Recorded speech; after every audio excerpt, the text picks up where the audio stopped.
നമസ്കാരം. ഞാൻ doctor Ajax John, neuro spine surgeon, Manjummel hospital. ഞാൻ ഇന്ന് പറയാൻ ഉദ്ദേശിക്കുന്നത് ഹെഡ് ഇഞ്ചുറിയെ പറ്റിയാണ്. തലയിലുണ്ടാവുന്ന ഇഞ്ചുറീസ്. നമ്മൾ സാധാരണയായി ഒരു ആക്സിഡൻറ്റ് വരും. ഒരു ആക്സിഡൻ്റ് ആയ രോഗിയെ ആശുപത്രിയിലേക്ക് എത്തിക്കുന്നു. ഏറ്റവും കൂടുതൽ ഭയപ്പെടുന്ന ഒരു രോഗം തലച്ചോറിലുണ്ടായ ഇഞ്ചുറി, ഹെഡ് ഇഞ്ചുറി എത്ര മാരകമാണ് എന്നുള്ളത്.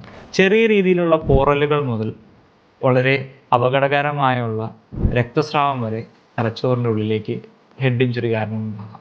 ഇത് ഇത്രയും നേരത്തെ കണ്ടുപിടിക്കുക എന്നുള്ളതാണ് നമ്മുടെ ആവശ്യം.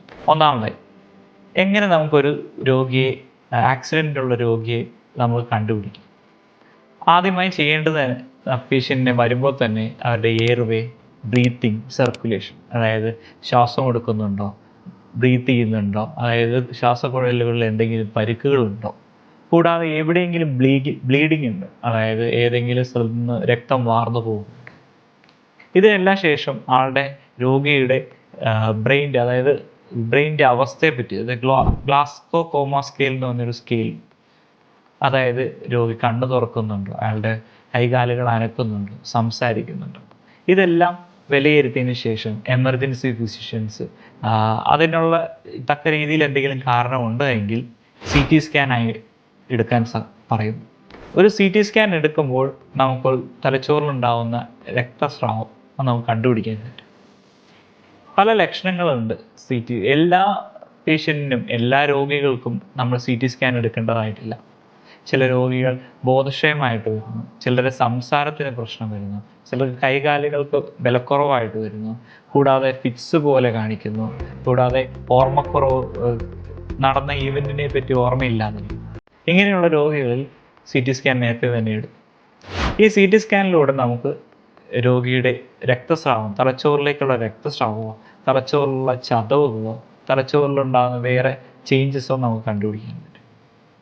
ഇപ്പോൾ തന്നെ ഏറ്റവും അത്യാവശ്യമായി നമ്മൾ ചെയ്യേണ്ടത് CT സ്കാൻ ഏത് രോഗിയായാലും ആക്സിഡൻറ്റിന് ശേഷം CT സ്കാൻ എടുക്കാൻ സാധ്യമായ ആശുപത്രിയിലേക്ക് ഗോൾഡൻ അവറിൽ എത്തിക്കുകയാണ്.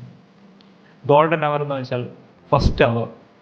പക്ഷേ ഇപ്പോൾ നമ്മളെപ്പോലെ കേരളത്തിലുള്ള എല്ലാ വിദ്യാസമ്പന്നരായ ആളുകളും ഹോസ്പിറ്റൽ ഫെസിലിറ്റി ഇത്രയും വിപുലമായി ഉള്ളതുകൊണ്ട് പ്ലാറ്റിനം അവർ എന്ന് നമ്മൾ പറയുന്നു. അതായത് പ്ലാറ്റിനം 10 മിനിറ്റ്സ്, ആദ്യത്തെ 10 മിനിറ്റ്സ് നമ്മൾ ഒരു ഹോസ്പിറ്റലിലേക്ക് എത്തിക്കുക. CT scan emergency physician available ആയിട്ടുള്ള ആശുപത്രിയിൽ എത്തിക്കുക. അതിനുശേഷം സ്കാൻ എടുത്ത് എമർജൻസി ആയിട്ട് ചില രക്തസ്രാവങ്ങൾ എമർജൻസി ആയിട്ട് തന്നെ നമുക്ക് ഡീൽ ചെയ്യേണ്ടതുണ്ട്.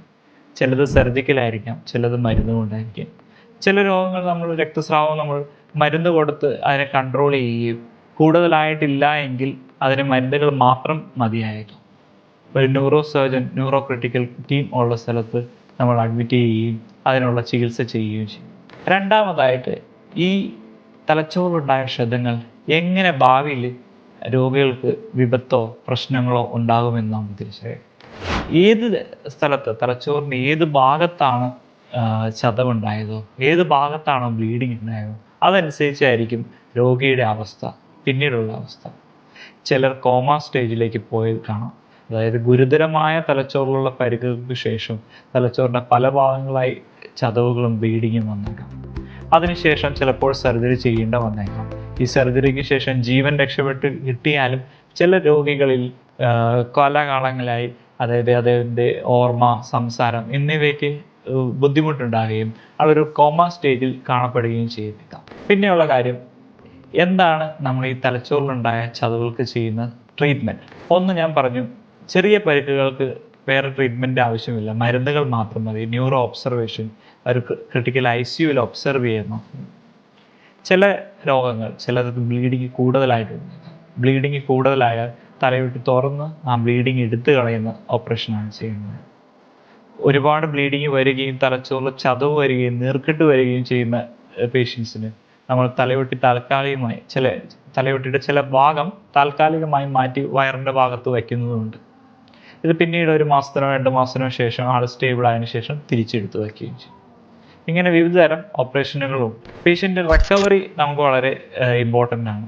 റിക്കവറിക്ക് ഏറ്റവും ഇമ്പോർട്ടൻറ്റ് ട്രീറ്റ്മെൻറ്റ് എന്ന് വെച്ചാൽ എത്രയും നേരത്തെ ഓപ്പറേഷൻ ചെയ്യേണ്ടതാണെങ്കിൽ ചെയ്യുക, എത്രയും നേരത്തെ ക്രിട്ടിക്കൽ കെയർ ടീമിൻ്റെ അടുത്ത് എത്തുക എന്നുള്ളത് തന്നെയാണ്. അതുകൊണ്ട് ഹെഡ് ഇഞ്ചുറി പേഷ്യൻസ് മാക്സിമം എത്രയും ഏറ്റവും അടുത്തുള്ള ആശുപത്രികളിൽ CT സ്കാനും ക്രിട്ടിക്കൽ കെയർ ടീമും ഉള്ള സ്ഥലത്ത് എത്തിക്കുക എന്നുള്ളതാണ് പ്രധാന കർത്തവ്യം.